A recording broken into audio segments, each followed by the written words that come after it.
Ladies and gentlemen, distinguished speakers and a lovely audience who are here today.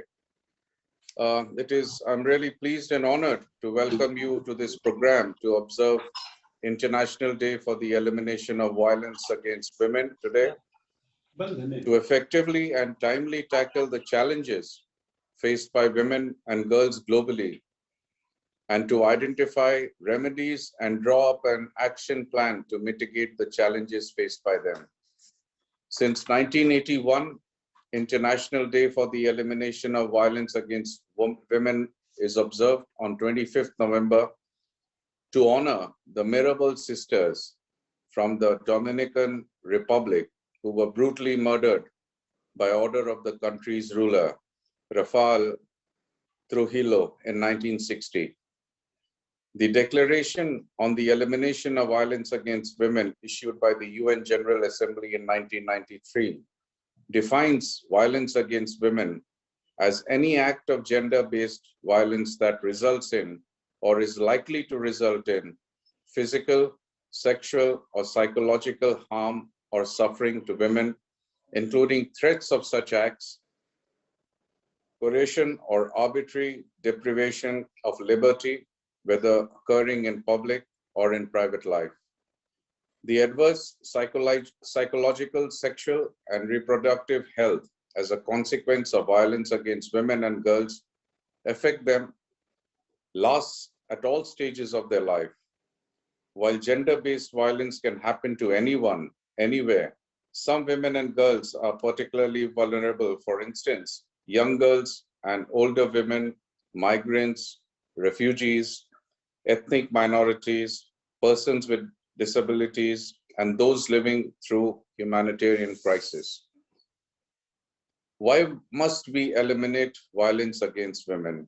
Violence against women and girls is one of the most widespread, persistent, and devastating human rights violation in our world today, which remains largely unreported due to the impunity, silence, stigma, and shame surrounding it. In general terms, it manifests itself in physical, sexual, and psychological forms, encompassing physical violence, sexual violence, human trafficking. Some of the statistics, facts, and figures which we have here, the highlights of data compiled by UN Women, shows that globally, 1 in 3 women has been subjected to violence at least once. Every day, 137 women are killed by a member of their family. Adult women account for 49% of human trafficking, the rest being children. 1 in 5 women is married before the age of 18. Women and girls continue to undergo forced female genital mutilation. Adolescent girls worldwide continue to be victims of forced sex. Cyber harassment is reportedly experienced by 1 in 10 women. Street-based sexual harassment is faced by 40 to 60% of women, while pervasive gender-based violence is not inevitable. It can and must be prevented. Stopping this violence starts with believing survivors, adopting comprehensive and inclusive approaches that tackle the root causes, transform harmful social norms, and empowers women and girls with survivor-centered essential services across policing, justice, health, and social sectors, and sufficient financing for the women's rights agenda. We can end gender-based violence. It is essential to raise awareness. So this year's theme is Orange, the World. End violence against women now. Orange is our color to represent a brighter future, free of violence against women and girls.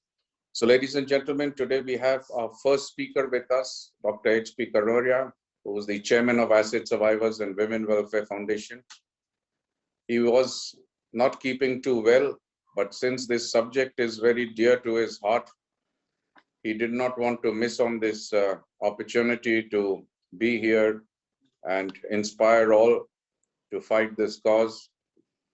So Dr. Kanoria is a renowned industrialist, banker, journalist, educationist, philanthropist, social awakener with a mission and vision for enhancing spiritual value, service to humanity, and taking up the cause for women awakening. Besides, he's got several humanitarian awards in this area. Dr. Kanoria. Good afternoon, all the speakers. Welcome you on International Day for Elimination of Violence Against Women. It is very concerned matter for the humanity. We all know that we are the children of the God, Almighty, cosmic power. In the Vedic scripture, it is said, God is alone. He felt loneliness. He said, Eko ham bahushyami. I am alone, let there be many. So he manifested all of us. And in the Bible also, it is said that we are made in the image of the God. So we are the manifestation of the God, not the creation of the God. From himself, he has manifested all the human beings, man, woman, and all the living beings, all the incarnate, all are being manifested by the Almighty Lord. So there is a difference of only the gender. The soul is the same.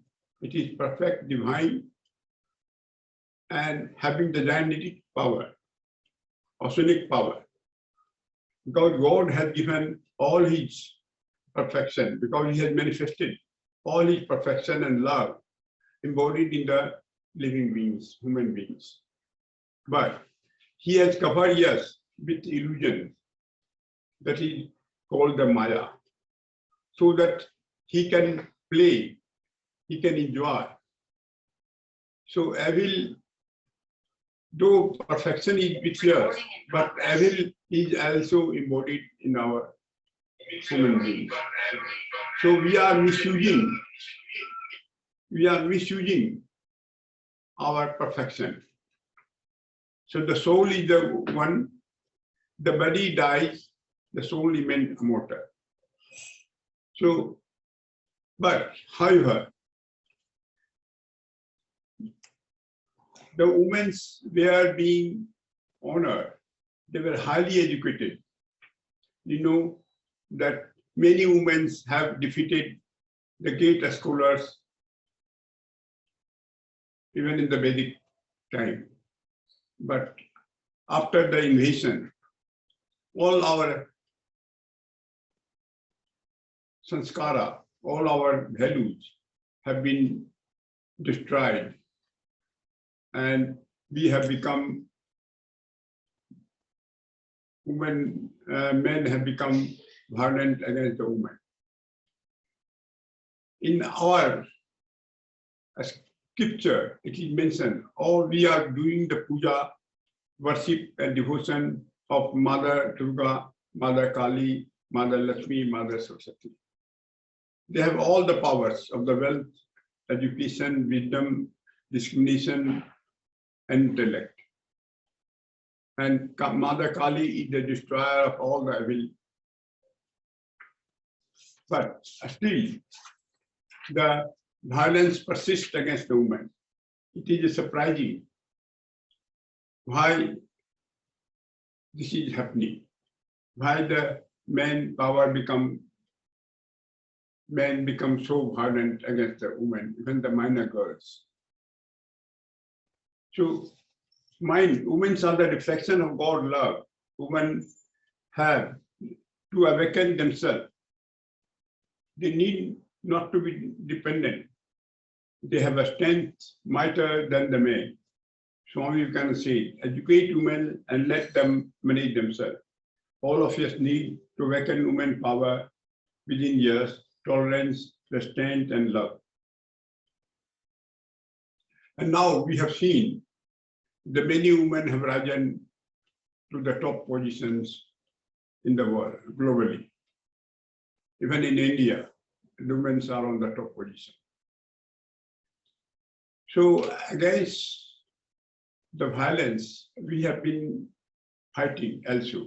we have founded ASWWF Survival and Women Welfare Foundation, which is non-profit organization for public good and charitable purpose, which focus on education of acid violence and care of acid victims. Acid Survivors Women Welfare motto is positive prevention and rehabilitating lives. That at once defines its mission, purpose, and the scope of activity. We also provide welfare for the women who have become victims of the domestic violence. In Chennai, headquarters of this foundation is in Calcutta. We have got the chapter in Western country, Mumbai, Pune, Chennai, Bhubaneswar, Meerut, and Patna, and other places. We are also working in fraternity with Cambodia, Bangladesh, Nepal, Pakistan, Uganda, and Colombia, and UK. It is surprising that in UK, even the violence is there in the Western countries. This has enabled our skill sharing, cross-country interaction, and resource mobilization. I am sure that ASID Survivor Foundation with major stakeholders will arrive at concrete and actionable solutions and to various problems that will be of help to the government and civil society. We have been rescuing the girls from the trafficking also. So far, we have rescued about more than 150 girls and rehabilitated them.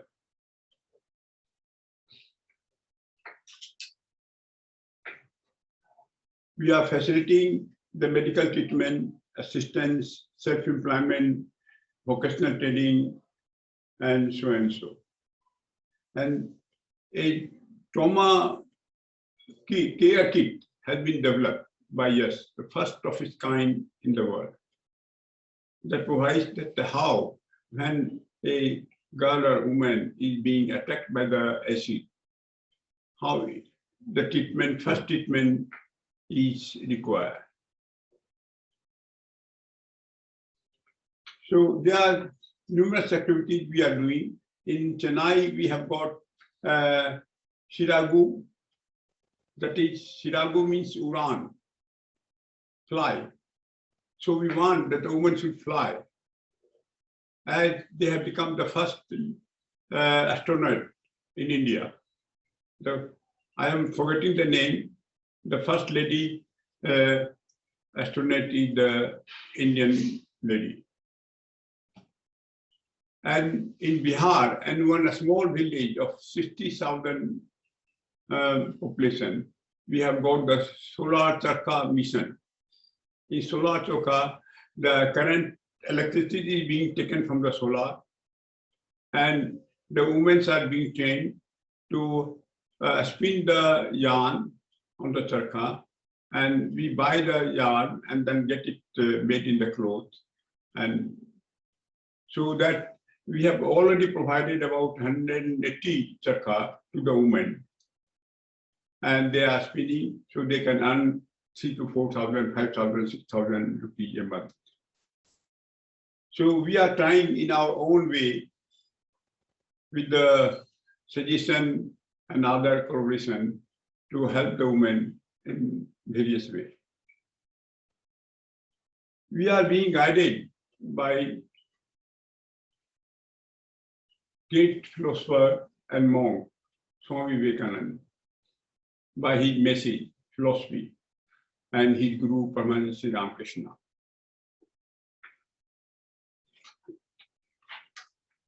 We need to partner with the governments, UN agency, civil society, organization, other institutions to find ways to prevent violence against women and girls. In conclusion, I would like to thank each of you being present here to support the cause of cows, to observe the International Day for the elimination of violence against women, so that it is a stop. Not a stop, it is eliminated. And we become human beings, perfect human beings, as the God wanted.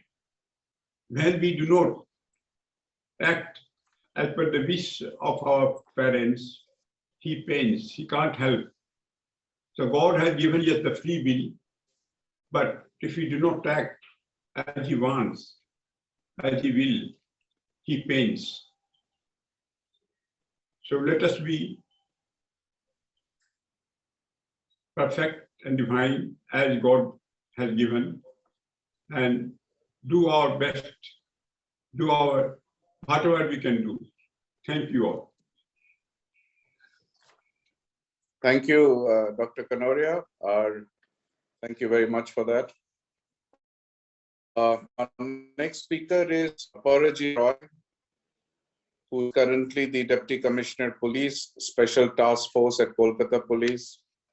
Earlier, she worked as DCP Detective Department and closely supervised various units dealing with investigation and prevention of crimes against women and children. She will give her views and insight and suggestions to mitigate the challenges. And I'm sure that it will be very interesting to hear her real life experiences. So, Aparajita Roy, welcome, ma'am. Thank you so much. One second, I'm just. Hello, everyone. Thank you so much for introducing me. Thank you to the forum for organizing something like this, to Dr. Kanoria for giving that introductory message. Today is the day for International Day for Elimination of Violence Against Women. International because the issue is international. It is not just in India where we think that women are mistreated or beaten up or violated. It is all over the world. That's why international. But we have to think globally, act locally. So the best what we can do is what we can do in our houses and in the streets that we walk on every day. When we are talking about violence against women, I would like to take a little and then not agree with a little bit of what Kanoria ji said. When we are talking about protection from violence, we are not demanding that, we are not asking that, not even asking, we are not expecting that for only godly women. We are not expecting that for the right women. We are not expecting that only for the good women or the good girls in the society. We are asking them, or we are expecting that to be a normal behavior for all category of women, including prostitutes, including children of prostitutes, including women who have multiple partners, including women who decide not to stay in our house, including women who decide not to get married in our life, including women who are lesbians, including women who are transgenders. So we are expecting this behavior to be a norm for all women. So when we are putting women in the pedestal of Lakshmi and Devi and Kali and this, that, and all, it is a way of looking. We understand that it is a way of, especially for men, to see it and to to put them on a pedestal. But for women, I don't think so. It really matters. You think that I am Kali or not, because everybody knows I am not. We are just simple human beings, right? We are not gods and goddesses to to engage your minds in that spiritual way or to keep us on a pedestal on that spiritual this one. So but in India, since religion is it is an overarching thing, and it is used, it is seen as a message to impose many things. For example, if you have noticed, I give a small example. So if you have noticed that on the side streets, I think it's there in every city in India. If you have noticed in some of the side streets where men, generally men, obviously, tend to urinate on the public walls. People put posters of gods and goddesses on those walls, right? And because they feel that a person who is thinking of urinating there will see the god and the godly presence and may deter from urinating or dirting that place. But still those places are urinated. And in the same way, how much ever we compare women to goddesses and put them up at a pedestal, the violence continues unabated. Also, this is a narrative which is very typical to India to compare with goddesses, because in the foreign countries where we interact with the people there, with groups such as yours, and with means feminist thinkers and writers, sociologists, and police officers, they have a very they never compare women to Mother Mary or something like that, the Virgin Mary, to elicit this sort of response from men. They never say that you should not violate women, or you should not discriminate against women, or you should not beat up women because she is like Mother Mary. No, nobody says that. As in, like, it's not in the narrative. But in India, it is. And that brings about a distinction between a good woman and a bad woman.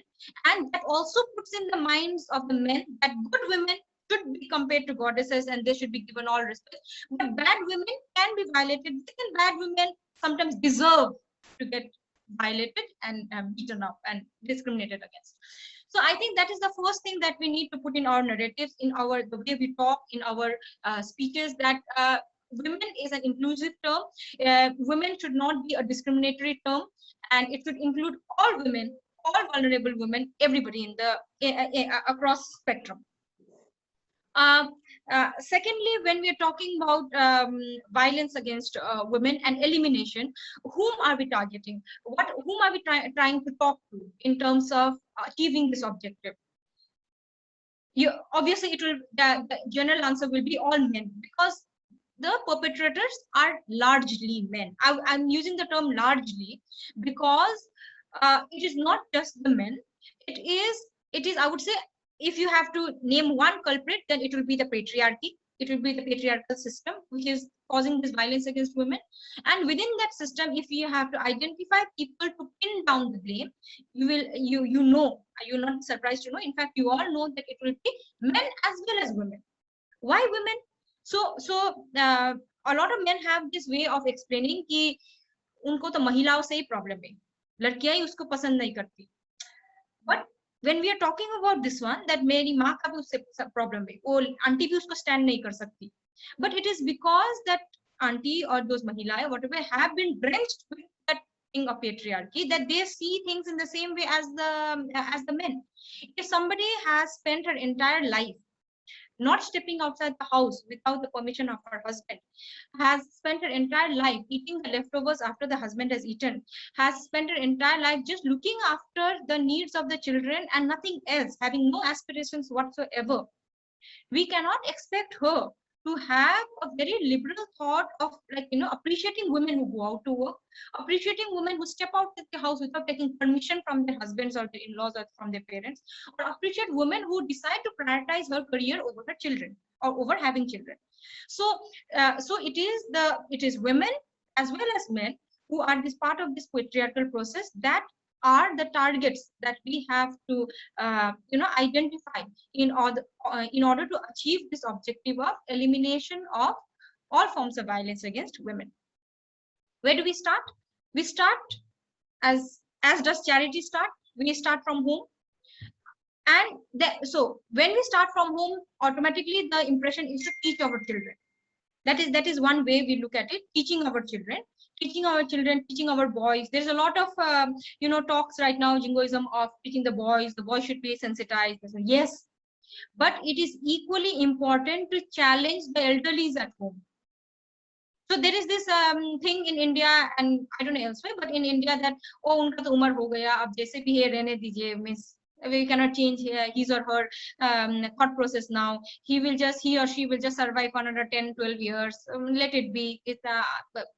No, the idea is not to go and fight with them and box them or beat them up or something. The idea is to challenge them every time they do something. So if my husband's mother is expecting me to eat food after them, So I and my husband should be able to convince them that what they're thinking is wrong, and they may feel bad about it.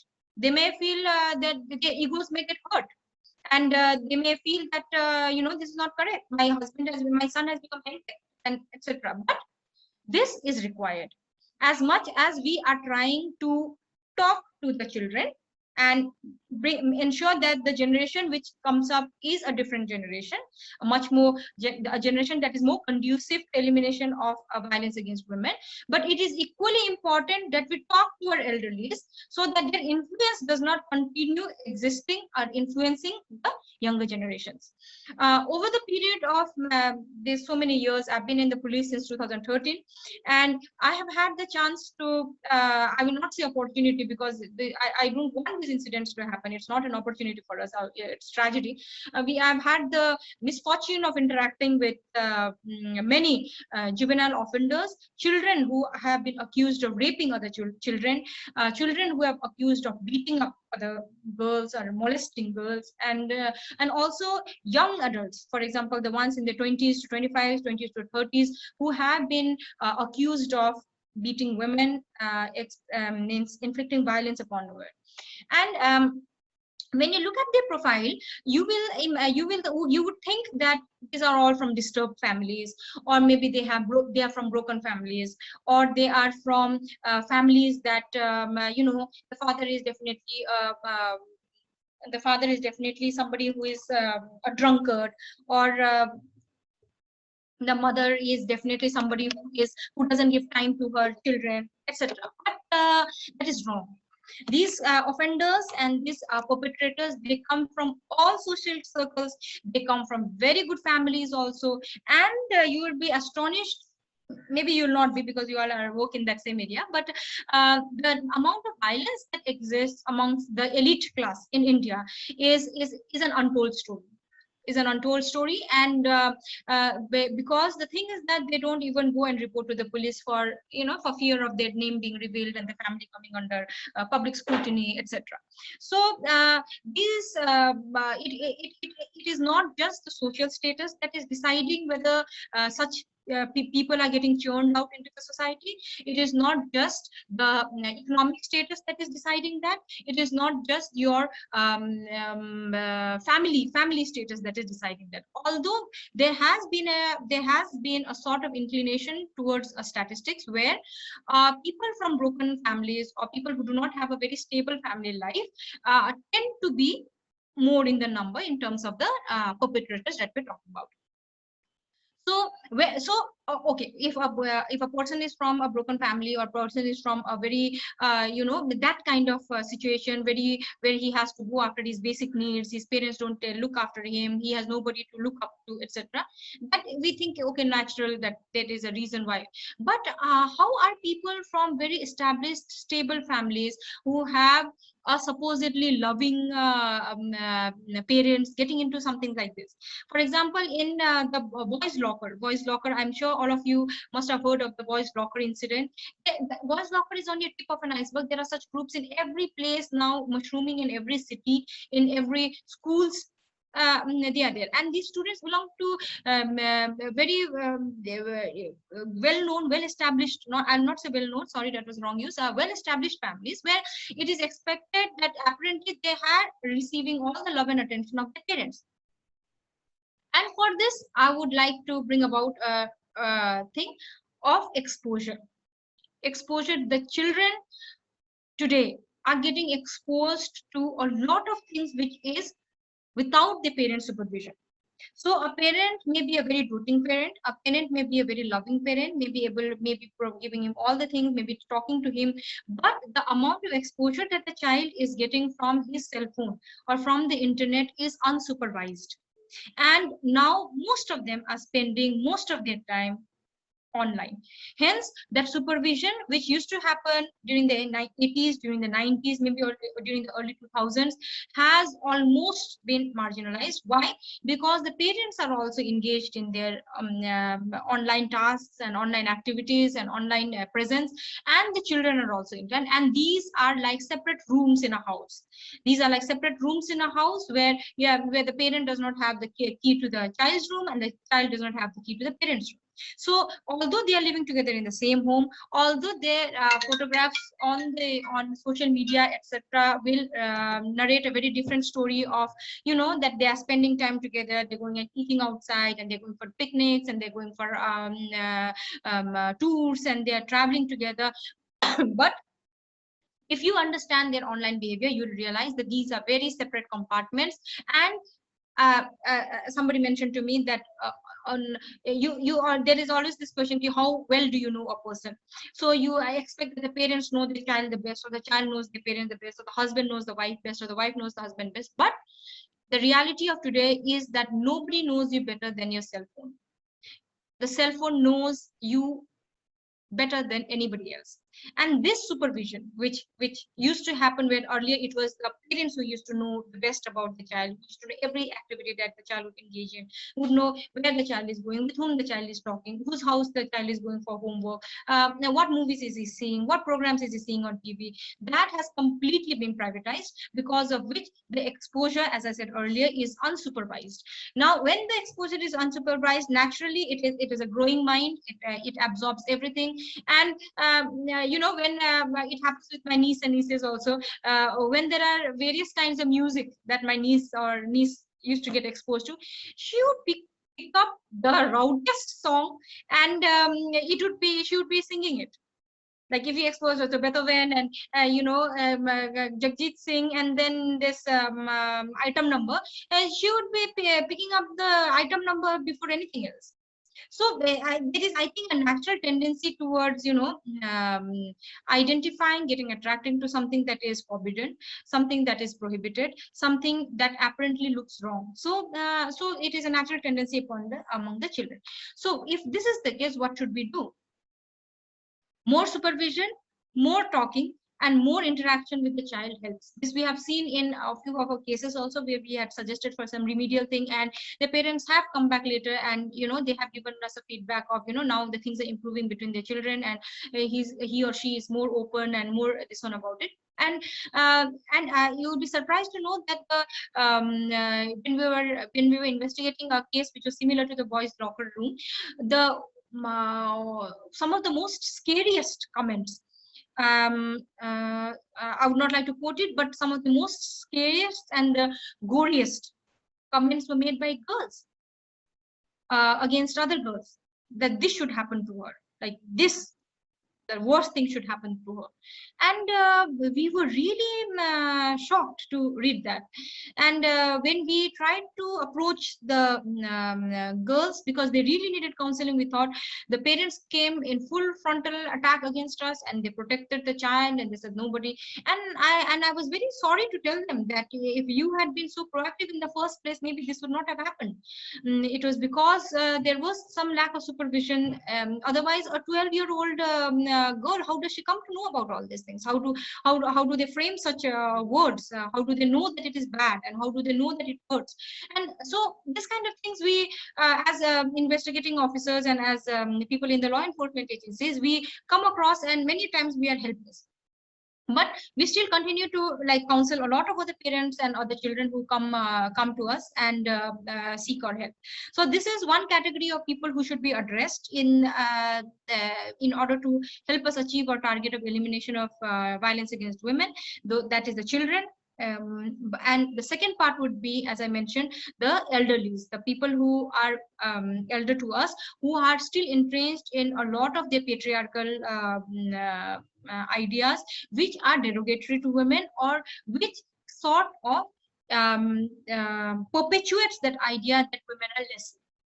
Because as you know, violence against women is not a crime of strength. It is not a crime of revenge. It is and it always has been a crime of power. It has always been an expression of power play. So when you grow up seeing from your parents, seeing from your grandparents that women are lesser, women should be powered over, this puts the seed that germinate the idea that women are lesser, and we can express our power over them, and we can exercise our power over them and make them powerless. So these are the two categories of people. Thirdly, the law enforcement agencies and the judiciary obviously need to be sensitized time and again regularly, because of the kinds of crimes that are happening, the kinds of sensitivities that people have developed over the years, and to make them more akin to the different technological challenges that are present in terms of violence against women. Earlier, you would say that violence against women, when you see violence against women, what do you imagine? And like, if you go to Google and if you search for images of violence against women, you will see a battered woman. You will see maybe a cartoon of a woman doing this and shunning some box or some slap or something that is coming her way. But in today's world, violence is the online violence, the online harassment, the online trolling and bullying is beyond control. And there is no specific law that trolls that is against trolling in India. So so a woman who is called a slut, a prostitute, in various vernacular languages, variants, and in this one on social media, just because she decides to wear a jeans and a top, she has nobody to go to. She comes to the police, and the police registers a case against all these accounts, which are most likely fake, from all over the world.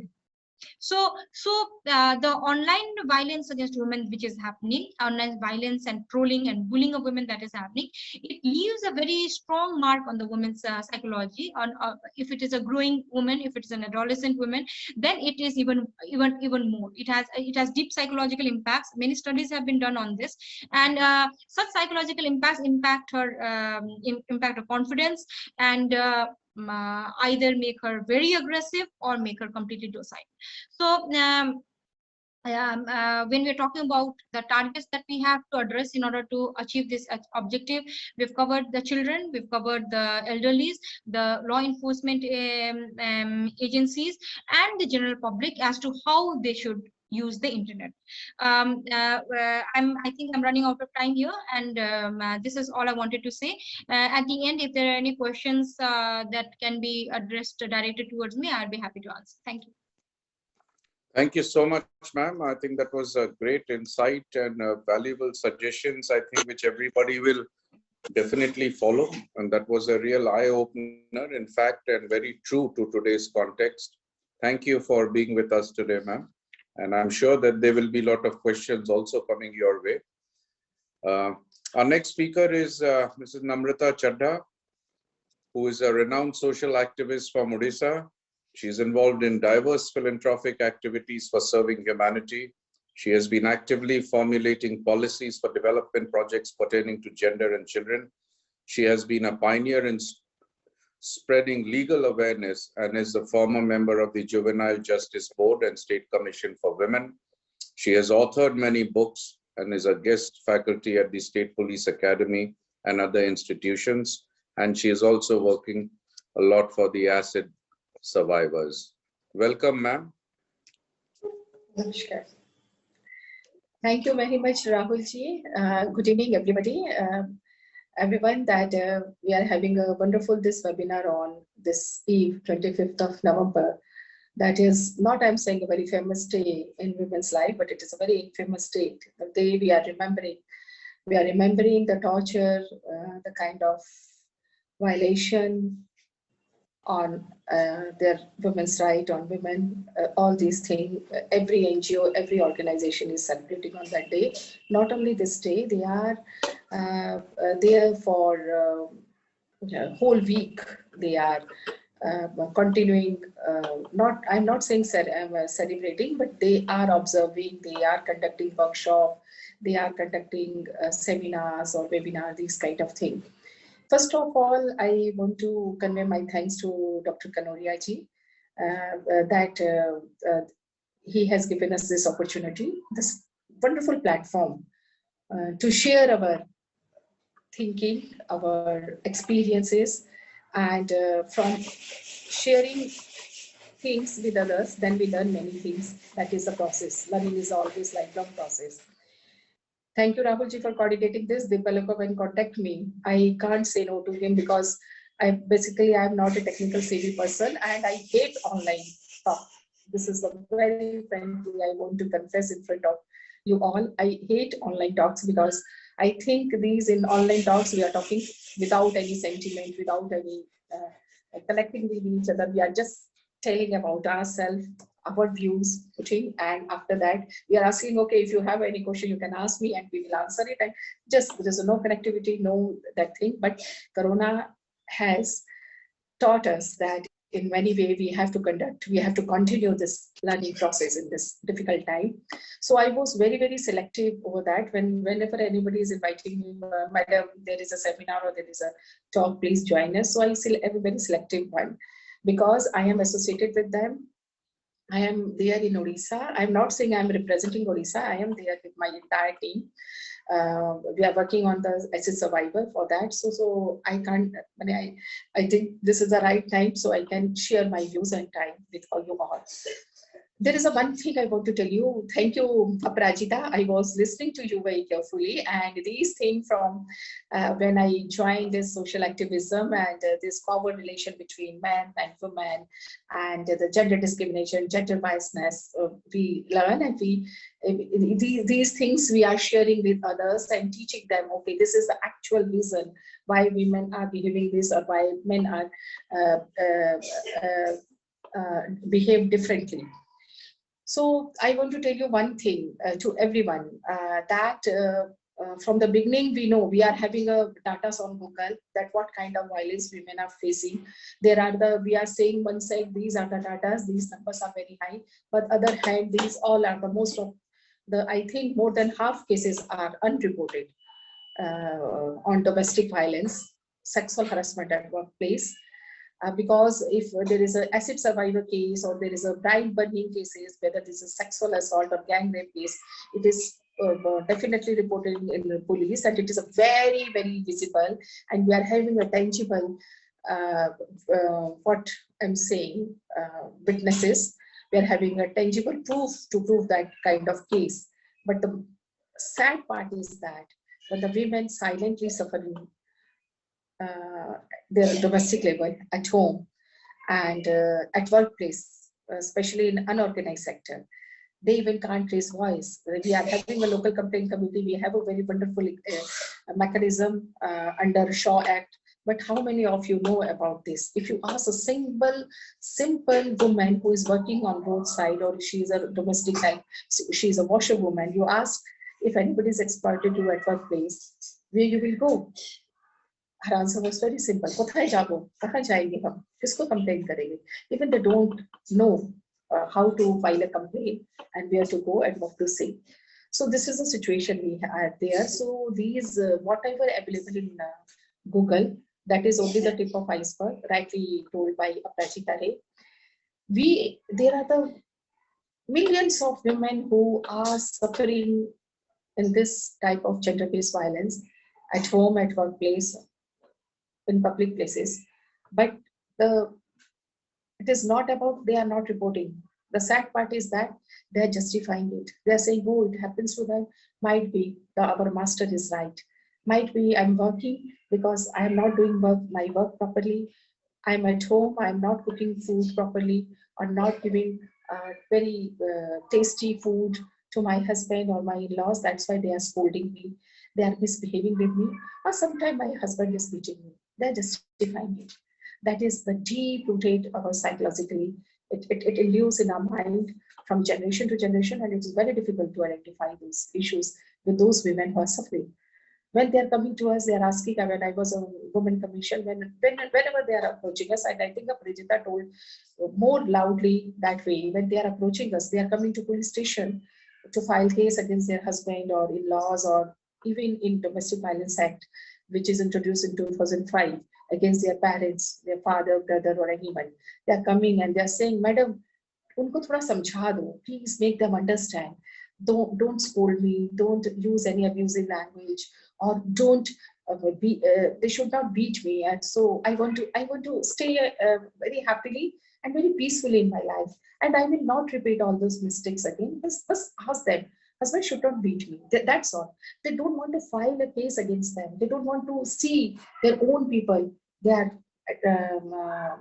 arresting by police, or they are going to jail. They don't want to send them jail. When the that when everything will cross, that it is when they are not able to bear all those torture or those type of violence, then only they are opening up their mouth and they're coming forward and filing a case and asking police, okay, now please arrest him, because there is no other way for a reconciliation. So women are the person who does believe in reconciliation, not because for themselves, for their peace, but there is so much of society's pressure, family's pressure. Okay, you are the mother, you can't break home. You are not, if we are talking about the broken home, there is always a responsibility here on the woman's shoulder. Okay, they are the women, they are the person जिनको घर तोड़ना अच्छा लगता है, and they can't adjust with anyone. So this is a situation. Psychologically, we have seen there is so much of trauma in women's life.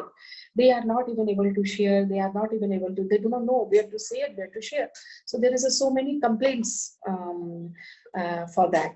So this is when we are working with them now. Presently, I am working with the prison department of Odisha and correctional services, and when we are visiting women prisoners in all the different jails, sub jails, central jails, circle jails, and district jails, and we are meeting with them. There are a number of women, and when we are asking them on what basis you are here, why you are here.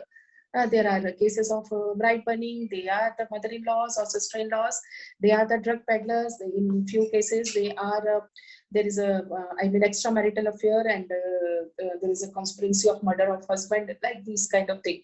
Then when we are working with them, we are trying to give them all under practitioners for their speedy trial, or try to give them a proper competent lawyer, or we have seen one thing: when the man is in jail, the whole attitude is totally different. I want to share this with you. Why? Because when any man, whether he commit any kind of crime, whether it's a heinous gang rape or rape or sexual assault or acid attack or whatever, when he is arrested by police or he forwarded to court and he is in jail, then the entire family there try to protect them. Whether how could he grant bail? They sold out everything for men. कि इसको कैसे भी करके बाहर निकालना है. They want pay a very high fees to their advocates and lawyer. But when the woman is in jail, the situation is totally different. Because she's in jail, oh, she has given a bad name to our family, bad name to our society. So she should be in jail. We don't want them back to at home. So what happened? These women who are in prisons, whether they are criminals or not, it is decided by the court. But again, there is nobody there to talk to them. There is no visitor. No lawyer is coming, because lawyers are not coming to them and taking their case very seriously, because they think nobody is there to pay them. Then who will? Sons, they don't want their mother. Husband is very happy, the wife is in jail. And the other people who are around, surrounded by her with other relations, I mean parents, house relations, or brother or cousins, they don't want her back. So this is the very, very pitiful situation, women in prison. So we started counsel them. We started giving them the rehabilitation program after granting bail, where they will go. Then we are having a good networking of Swadhar homes, an old age home. We are trying to give them that shelter in that place and giving them a vocational trainings, etc. But this is not the solution. The solution is we need the whole final approach towards women. As Kanuria ji was telling about the spirituality, it is a wonderful thing. Yes, spirituality heals. Whether you are Hindu, you are Christian, you are Buddhist. Sometimes, I'm not saying religion is like a fiend, they can, manipulate your mind or something, but sometimes they are giving a good dose to you, solace to your soul, or something very thinking, tonic to your thinking process. At least in spirituality, when you are discussing in that way, it may sometimes keep away from criminality. So that is so much of violence inside you. So that is a wonderful idea he has given about that. I have no doubt. But again, I have a few reservations when he was talking about that women, what Prajita was telling before that we have a category of women. There was a very famous Hindi song, "Aurat ko aurat hi rehne do, koi naam na do." प्यार को प्यार ही रहने दो, कोई नाम ना दो. मैं कहती हूँ औरत को औरत ही रहने दो, कोई नाम ना दो. Because we are having a different name. Oh, she's a prostitute, she's a that, she's a woman from minority, she's a Dalit woman, she's a woman from this class, she's from that caste. So we always divide. You see, whether it is a farmer woman, whether it is in India, I'm talking about now India, then I will talk about globally, whether it is your country's movement, it is your boundary movement, it is your Taliban's movement, it is your religious movement. Every time when it is any movement or any protest, all come together to protest that issue or to secure them. So all come together. If you just talk very bad something about Bengali language or about Tamil language or about Gurumukhi or about so everybody will come forward to protect their mother tongue. Oh, this is our Matrubhasha. How dare you are? How could you say to this? If you're talking about their religion, their reality, whether they are Dalits, whether they are in minority, whether they are Hindus, whether they are in the particular caste, everybody will come together strongly protesting that views. Why you are naming us or blaming us on that particular caste or something. But when there is a issue of women, violence against women, torture on women, or the gender discrimination on women, then everybody divide. Everybody divide. They are never come together to raise their voice on violence against women.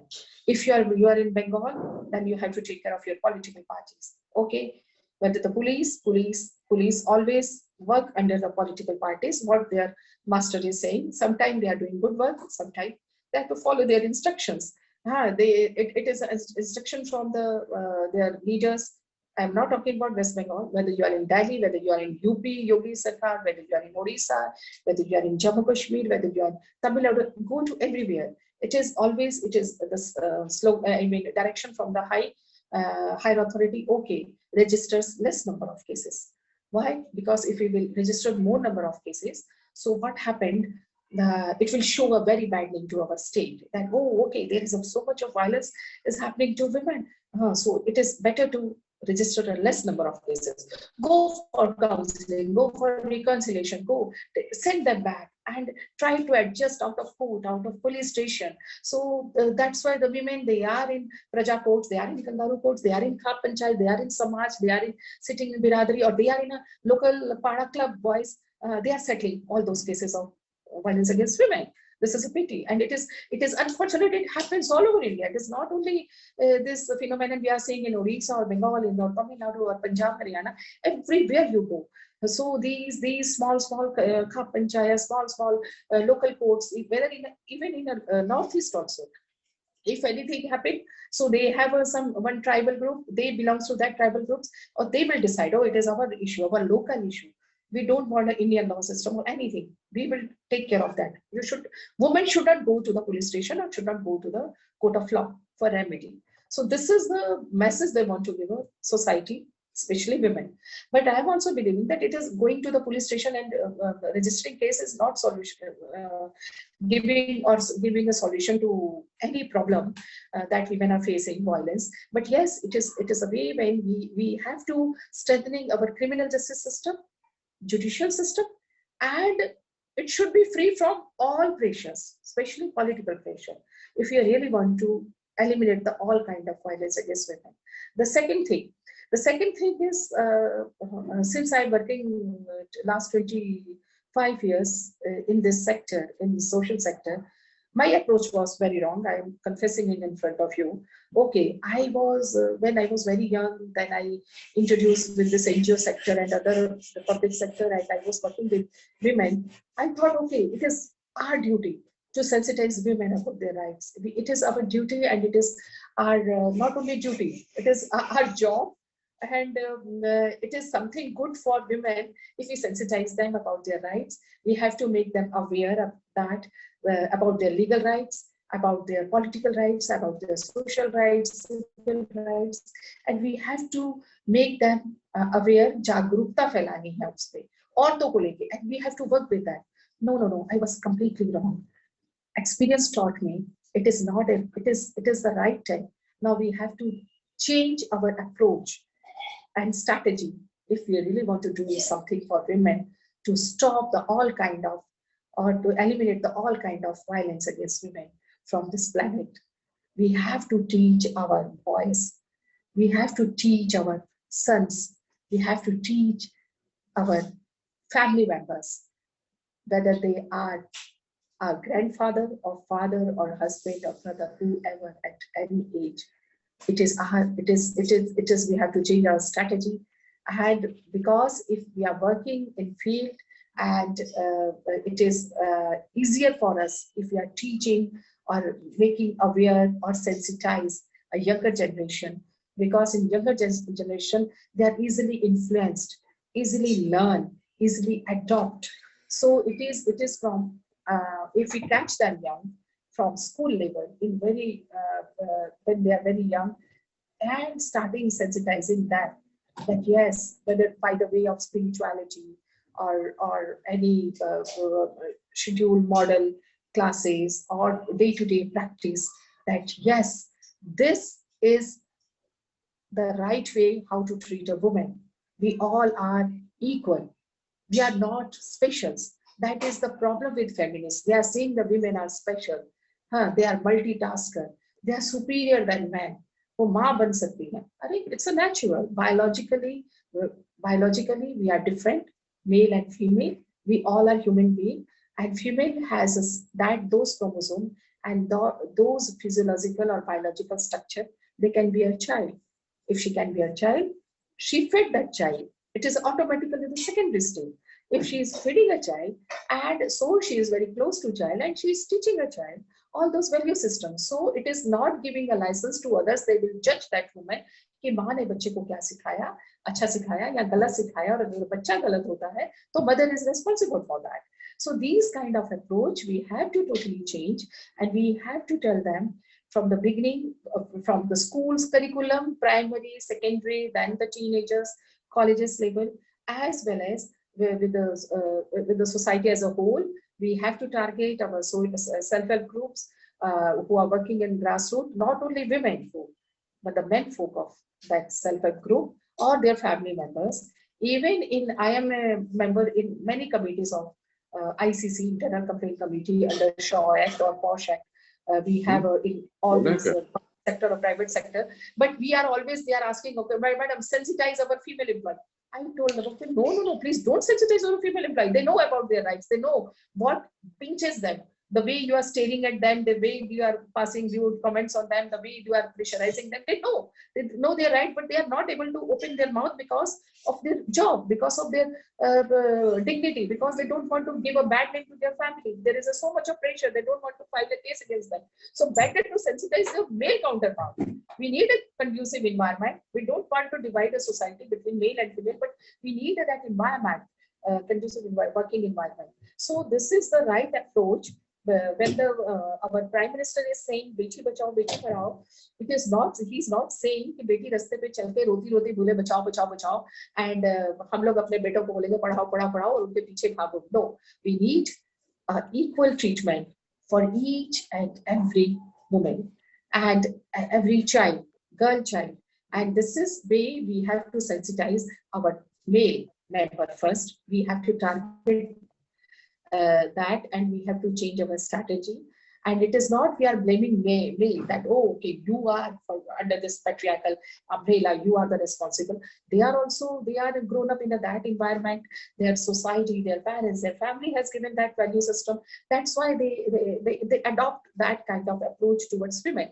So from the beginning, from when they are in womb, whether it's a female child or male child, when mother, we have to catch them, the newly wed couple, mothers, elder people, and the school students, especially the male children, male students, and we are at workplace, male officers. So if we target them, we trying to sensitize them, and we have to that a positive approach to change their mindset towards women. We have to teach them that women are not commodities. Women are not property of a particular gender. Women are not there to show your power. So many things we don't have to learn from UN, we don't have to learn from European countries, we have to simply go to tribal society. You go to the interior of Chhattisgarh, Madhya Pradesh, Northeast, you go the interiors of Odisha, you see how tribal society is gender, I am saying, the compatibility. There is so much of, we can't say such a big gap, what we are seeing in urban area, what we are seeing in a so-called high caste or high authority or high. So this is my request to you. Namrata ji, for the time. Thank you. Okay, Yeah. thank you. I'm sorry, I have to intervene. Yes, okay. So thank you so much. Yeah, for your very detailed and yeah. Thank you so much, and very valuable. And I want to say you one line before completing my this. Sure. There is no say. Sure. I've written few poems in Hindi. There is one line I want to share with you. कहाँ की चिड़ैया हो. This is about a girl जो इधर उधर चहकती रहती है. कहाँ की चिड़ैया हो, बेसुरे कौवों के बीच में कुहुकती रहती हो. तुम कहाँ की चिड़ैया हो, इतना दाना डालते हैं, इतना प्यार दिखाते हैं, सोने के पिंजरे में डालते हैं, मौका मिलते ही फुर से उड़ जाती हो, तुम कहाँ की चिड़ैया हो. So for all my dear friends who are watching us, this is my big namaskar to you all, and I am really very sorry if I do not know. I am a woman, and you know, when you give a time to women, they will never stop, and they very stereotyping approach. Thank you. Thank you very much. Thank you so much, Namrata ji, for your valuable insight, and you know, with your experience, you've said the right thing. I know that it will be taken in the right spirit, and everybody will take it forward also. Thank you once again. Our next speaker is Mr. Naparajit Mukherjee, who's an IPS, retired now, who had worked in Kolkata Police as Deputy Commissioner, Armed Police, Additional CP, also works at DIG Bardwan Range, DIG VIP Security with the Shri Jyoti Basu, the then Chief Minister. He was also the ADG Railway Police, DIG IB and ADG, a vast experience over all the police departments. I also worked with Shri Bodhadev Bhattacharya, the then CM, followed by the TMC government with Mamata Banerjee ji, and has a rich experience in various aspects of police work during his entire career. I welcome you, sir, to give your insight on this, to observing this day on violence against women, sir. Welcome. Thank you very much. A very good evening to all of you. And I was listening to one of the speakers, and well, I would like to congratulate her on highlighting the aspect of violence on women.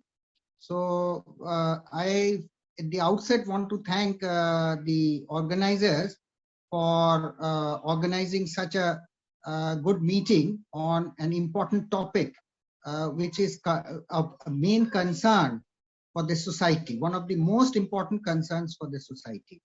Now, the subject which you have chosen is very vast. You know, all types of violence are taking place on women, and well, we are trying to combat it, and with a fair amount of success. But certainly, as in respect of all crimes, it cannot be eradicated completely unless the society itself changes. Nevertheless, at this point of time, because I believe that the time allotted to me is very short, and I want to make it a crisp sort of a discussion. So I would like to concentrate on two aspects of violence against women. One relates to trafficking of women, which is a very important subject matter. And the second, the acid attack, which of course is the subject matter of Mr. Divyalok Rai Chaudhary. He is one of the pioneers of survivors, acid attack survivors, etc. On these two issues, I'd like to concentrate. Give me just 5 minutes and I'll conclude my portion of the talk or discussion in this Zoom meeting. Now, first of all, I would like to share some thoughts about trafficking on women. Now, trafficking is a very, very major subject, and it is a major concern for the women of India. not only India, there's an international trafficking going on. It's in the Mid Eastern countries, in Asia Minor, and in East European countries, and also in the Western countries. There is this big problem. In West Bengal, there's a problem, great problem of trafficking affecting various districts. Now we have got a lot of laws, anti-trafficking laws, but these trafficking laws are certainly not implemented as it should be. There are a lot of gaps in implementing the anti-trafficking laws, basically because of paucity of staff, etc. And then the PITA Act that has to be investigated by officers of the rank of DSPs and all.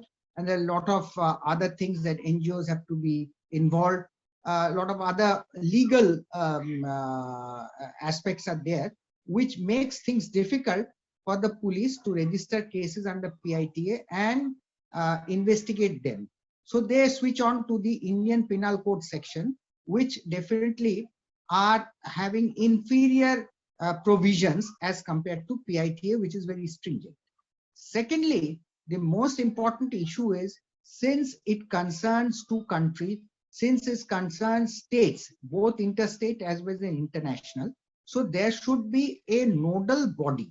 The provisions are there, but this aspect has not at all been thought of, and nobody has tried to implement this aspect of the act. Now, my idea is, you have the CBI to look after anti-corruption. You have the NIA to look after terrorism, and these are all controlled by the government of India.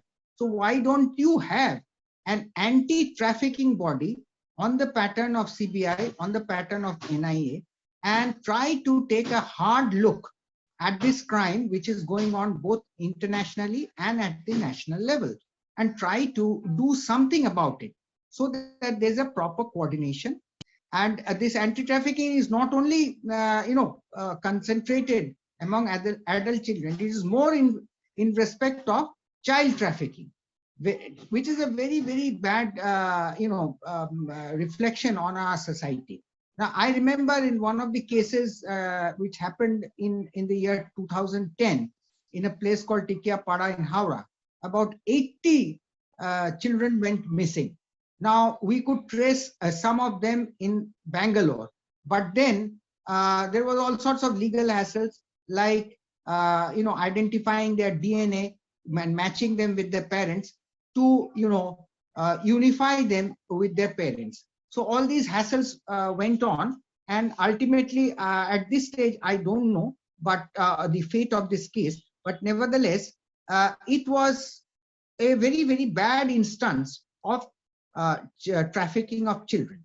So it is high time now when we should have a dedicated anti-trafficking units, not only in the states but at the central level, to coordinate, and that should be exclusively dedicated to the deal with such a crime. This will definitely improve the trafficking situation in the whole of the country, and also curb the tendency of international trafficking, like from the Indo-Bangladesh border, Nepal border, Bhutan border, and all these areas. The second is relating to acid victims. Now, it will be carrying coal to Newcastle in front of Mr. Dibulok Rai Chaudhuri if I narrate some of the legal provisions which exist in respect of acid survivors. Nowadays, the most important aspect is compensation of women who are victims of acid attacks.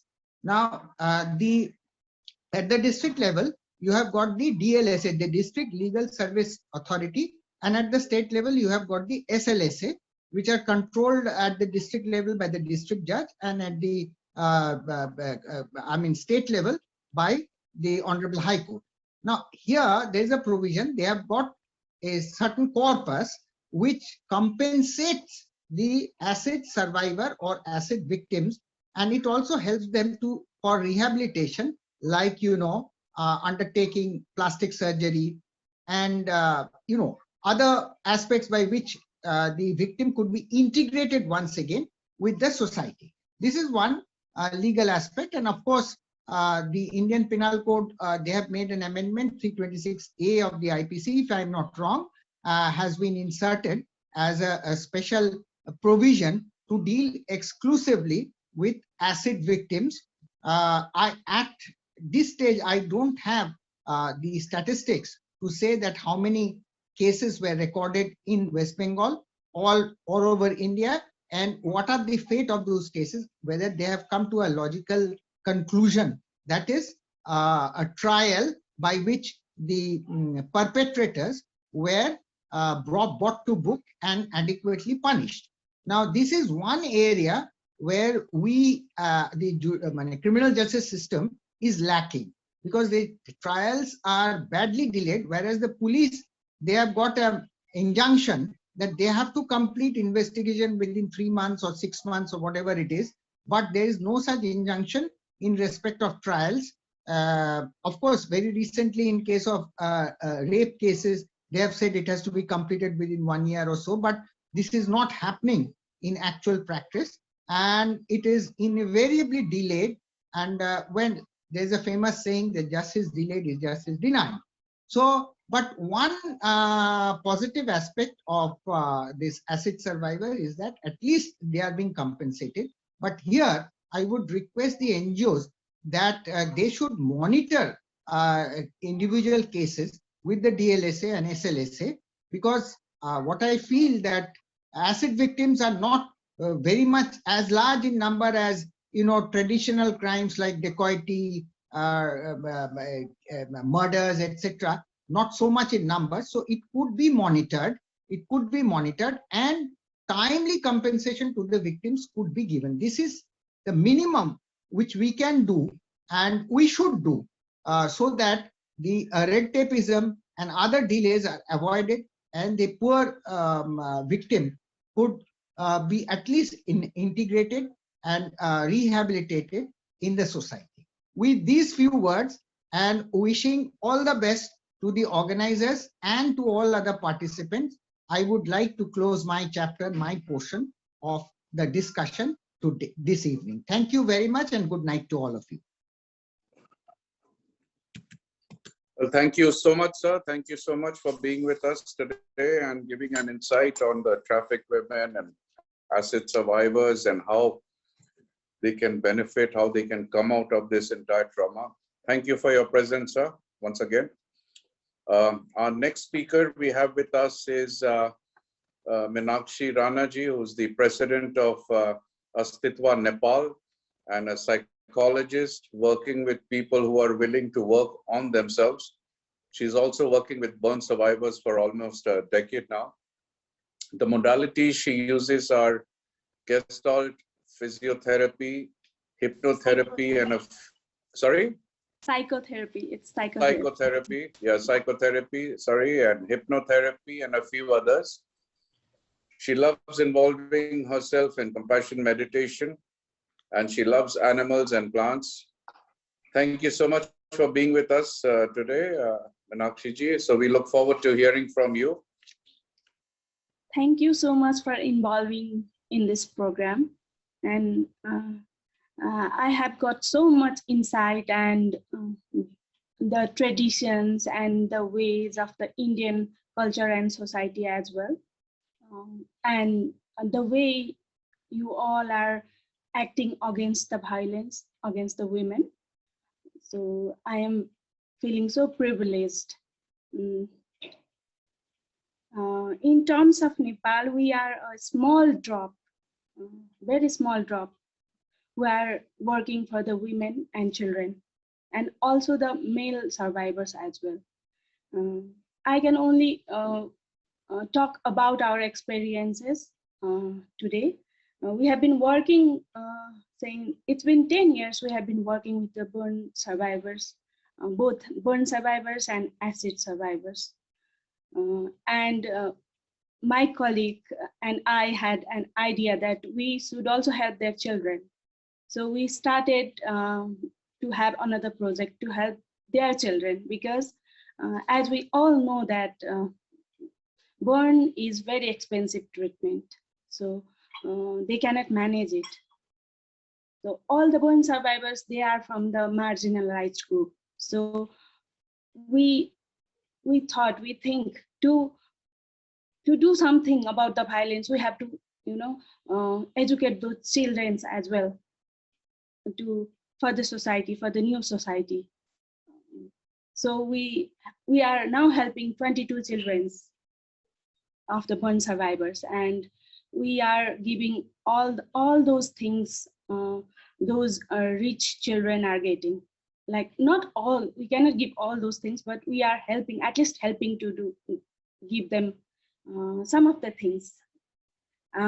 We are checking their home, and we are giving their psychological supports, and we are also providing the things they needed, like the stationaries. We call it that we are giving all the support that they need for now. Like during the pandemic also, we have been giving them the support that they need some laptops and cell phones. So we are planning to provide them all those things, and we already gave some for some children. We already have been given to them. So that way we are helping them. And in terms of Nepal, we are celebrating today the first birthday of the legal procedure of the cabinet of the minister. They passed the legal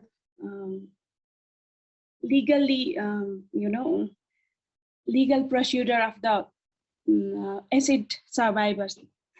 And now we don't have law against burn, but we have law against acid burn survivors. So yeah, and we are also helping the mothers of those 22 children, and we are giving them psychological support and the surgery support, and also the nutrition for their wounds, because they cannot work, and their husbands and their family, most of their husbands and their family, they do not support them. So we are working with the other organizations to give them home, shelter homes to stay and live there. Yeah. And yeah, I'm very happy. I'm very privileged that I am able to, I'm able to be here and share about my organization. And thank you very much. Thank you so much, Meenakshi ji. Thank you for joining us. I think we've had a very important session today, and there were a lot of ideas which have come in here. And we were looking for some questions, but I don't think we have got any questions coming in right now. But I see that Aparajita ji is making a lot of notes there. So I think he has something more to tell us. She's been very busy right throughout. So anything which you would like to sum it up, since I think your hands-on experience has been so vast. It will be nice if you can sum up this entire conference today, what you heard from others. I think that would be very nice, ma'am. Firstly, a confession. I was just attending to some of my work in office. I'm sorry. I was listening to you all. Oh. And since you have bestowed this responsibility on me, I will try to make it very brief. I think all of us agree that, the elimination of violence against women requires a multi-pronged approach. It cannot rest on one organization or one institution to bring about a change in that. Change has to start from home somewhere, and which has to be corroborated with the institutional support that the government, the law enforcement agencies, and the judiciary and non-governmental organizations like yours will give. And Thirdly, all of us, I think, agree to the fact that we still have a very long way to go. And but as long as all of us are chipping in and putting in our best, along with whatever else we do, I'm sure like there will be a better future for our children. Thank you so much.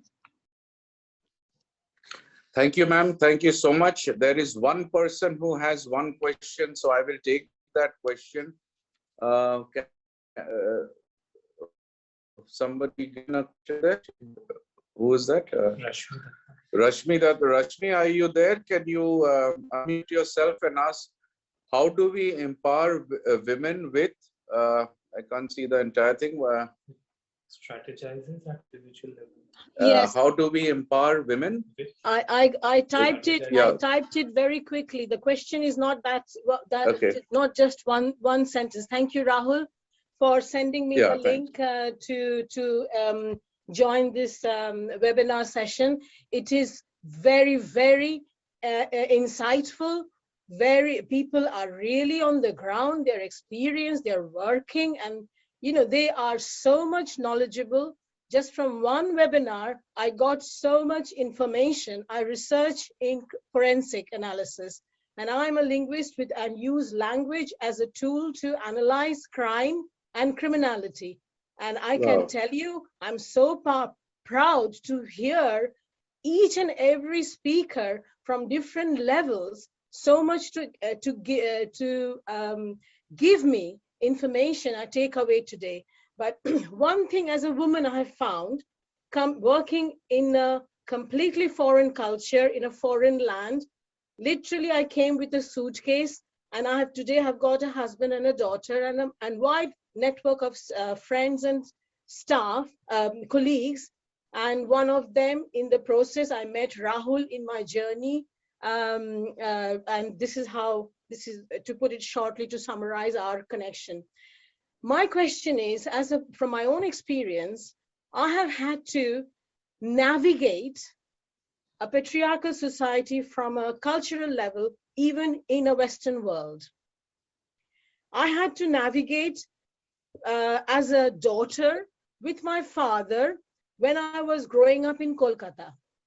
I grew up, I had a very privileged upbringing in a convent school, but still my father, who was an engineer, a mechanical engineer, who had his apprenticeship in a foreign world, still had his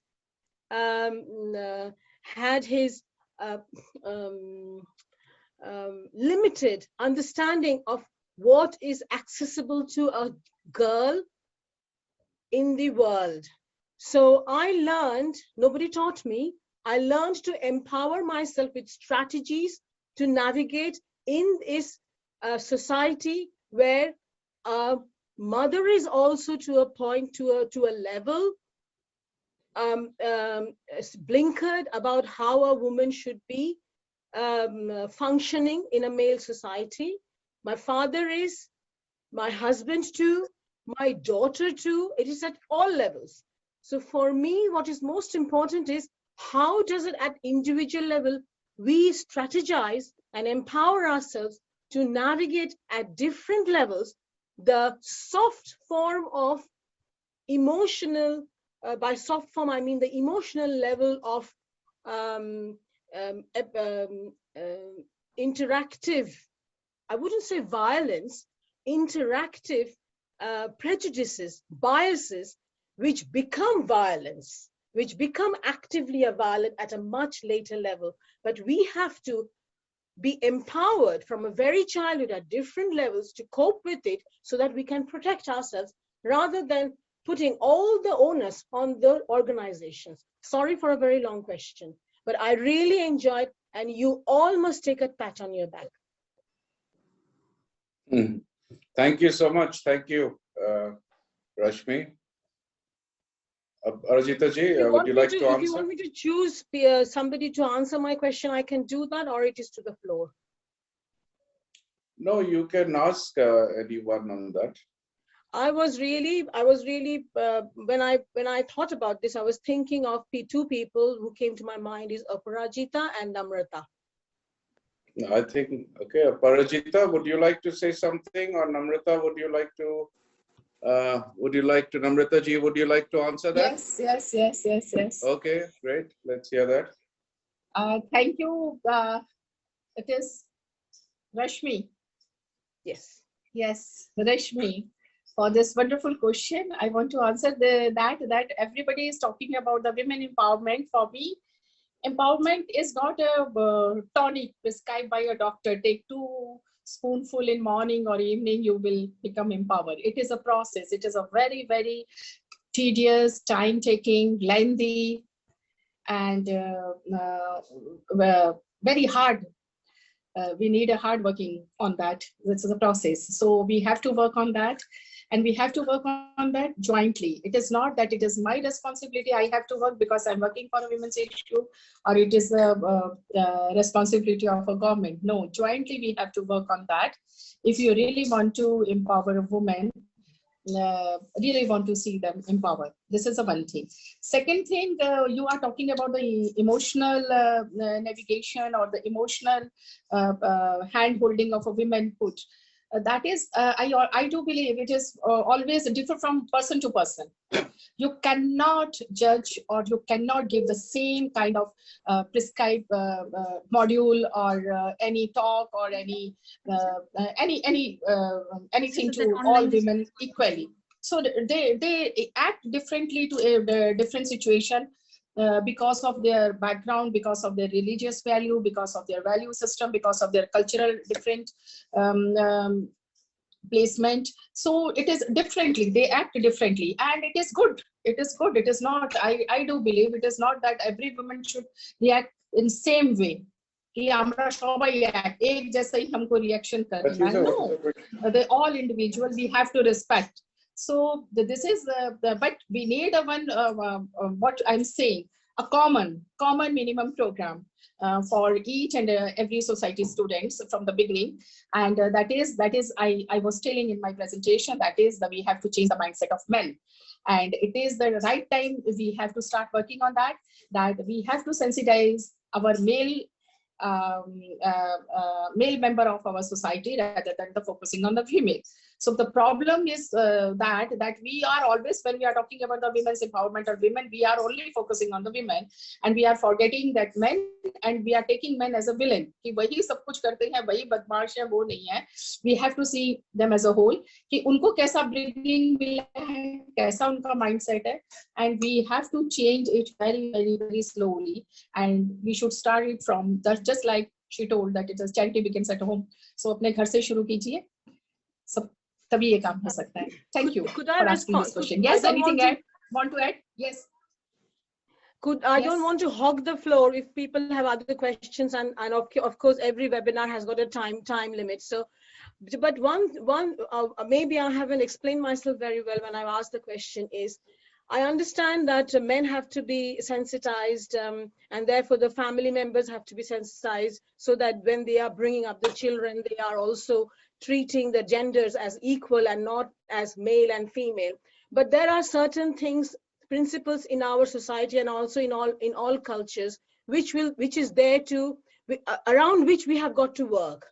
You know, around which it's, if I give a very crude example of having like toilets, where a male and a woman toilet, we have to have 2 different toilets. That's for sure.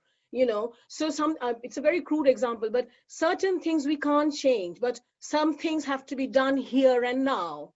You know, some mindsets have to be changed in the here and now to bring things, to bring safety at a very, very ground level.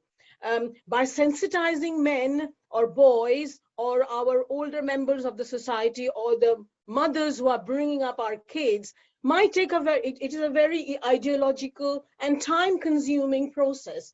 But for example, if I have to protect myself, so what do? I don't go in India. When I'm in India, I don't go out and be in the streets on my own after 7 o'clock, because the culture doesn't allow me to be on the streets on my own after 7 o'clock or 10 o'clock. You know, it doesn't. So what I do, I empower myself, and I go there with a male member, or I take, if I have a car, I take a family car. So that is what I was trying to say. How do I, at an emotional level, I can see, how do I educate my own father who doesn't think that I was a star in dancing, and my father wouldn't allow me to go and do shows which my school organized, you know, and I did one show, and he packed me in the taxi and brought back home. But he's the one who found that I was a good dancer and gave me the opportunity. So in one hand, he is giving me the opportunity, and on the other hand, he is also bounded by the society to protect his child. So we can't blame or tell the older members that they have to be empowered to sensitize and this, that, and the other. Within our culture, how do we individually or at an individual level and at a school level and then at a more broader level, make the mindset that it is you who have to really protect yourself. May come I, first. May I respond Please. to that? Thank you. Yeah, Thank you, okay. Aparajita. The thing that you have raised, it is a confusing question, especially for women who are growing up. When we have interacted with adolescent girls and all, this is the thing which majorly comes up. And the term empowerment, as I see it, is term empowerment in its basic fundamental sense is to have the power to make a choice. That is empowerment in its most basic sense, right? Whether I have the choice to dance or not, but it is within the limits of the constitution, of the law, and without hurting anybody else, physically harming or shaming somebody else. So the initial, when we are talking about, when Madam Chada also spoke about the sensitization part and bringing up boys and etc. and speaking to our elderlies, that goes simultaneously along with our own efforts to not be apologetic for our existence and not be apologetic to occupy our spaces, right? So for this, what do you need? You need a peer group. You need to have that sense of connect, or a sort of network, a women's network, I would say. You may say that it is sounding too feminist. I'm an unapologetic feminist. So you need to have that women's network in which you can share. You need to support other women. You need to support other women when they're voicing their concerns, because as I always say, just because a person has not pickpocketed you does not make him a less of a pickpocketer. Just because a person has not come and stolen at your house does not make him less of a thief. So there needs to be a strong support mechanism amongst the women, firstly, where you can share, you can get your tips and ideas. Secondly, you have to empower yourself. Whether, see, it is, it is the responsibility of the state. When you spoke about coming to Calcutta and not being able to travel alone, it is a shame on my department. It's a shame on me that I'm not being able to provide that public space for a woman to move freely. And trust me, we are trying all our means to ensure how it can be safer, how it can be more accessible, how a woman can move freely even at the dead of the night. And we are taking steps and all to ensure that. But on your part also, I would not say don't step out of the house, but at least know that which phone number should I dial first, know your road, know how to use the Google map, know whether your driver is not fooling you, know whether that in case something happens, what is the first number that should be dialed. So these are the different technological ways. You don't have to learn judo and karate and all to protect yourself. So in this today's world, you can use all these technological helps to empower yourself. And the best way to empower oneself is always find somebody else to empower. It could be your maid, it could be your nanny, it could be the woman at the khana outside your house, it could be the woman who comes to wash your clothes. Always empower somebody else. And how do you empower? By teaching her how to use the phone, by teaching her how to open a bank account, by teaching her how to not to respond to false or fraud messages, by letting her know that she can stand up against violence, by letting her know where the police station is, by letting her know where she can admit her child. So these are the ways you can empower somebody else, and this is how you also build a network. Like I always said, the rights on I'll just take 30 seconds. The rights that we have today. I am sitting in this office. I'm enjoying this office. I am wearing jeans. I can walk around. I can wear shorts. I can wear a crop top and walk around. This is because 30, 40 years back, women like me of my age group had fought their beep off, and they have struggled. And they have been arrested. They have been thrown to jails. They have been tortured, they have been divorced upon, they have been thrown out of the houses, and the struggles of that women have made us what we are today. And the struggle does not stop. I'm sorry, I'm a little bit more of an aggressive feminist, but the struggle does not stop. And that does not mean that we take up arms and start fighting. The struggle first is about ourselves, whether you are comfortable with yourself, whether you are comfortable with the women around you, And then sensitization goes one way, and you empowering yourself, you empowering the other people, you making a choice and sticking to it continues in the other way. These are both the two by-lanes of the same road. I hope I was able to address a little bit. Thank you. Thank you. Thank you very much. I think that was very interesting and very enlightening. I think what you said, the basic things like you just mentioned, how you should empower even your mates to understand what's happening, know where the police station is. I think these small things make a very big difference, because you're right. This is what we don't know, what is happening next to us while we are looking at things, what's happening outside us. So that's very interesting. And thank you so much, all our panelists who are here today. It was lovely having you. Thank you once again for your participation. Thank you. Thank you so much.